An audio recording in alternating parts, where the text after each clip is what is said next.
Hi guys, in this video I'm going to guide you on how to open your washing machine door without electricity power. Now, you've probably been in that situation where you are actually washing your clothes and then all of a sudden the electricity power goes off and you do not know how to remove your clothes from the washing machine, and probably because it is urgent, you're now looking for different solutions to be able to open up your washing machine door. Now, the solution is quite simple.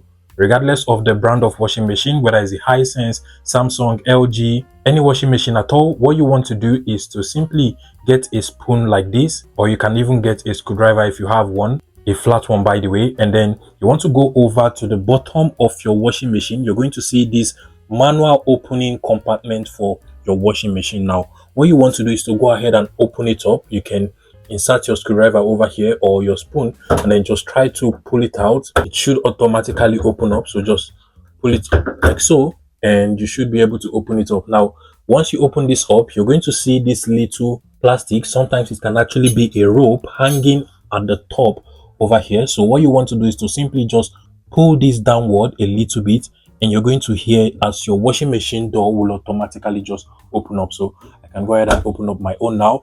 That is basically all you need to do. If that does not work, another thing you can do is to simply just go ahead and turn this anti-clockwise. This water filter over here, turn it anti-clockwise.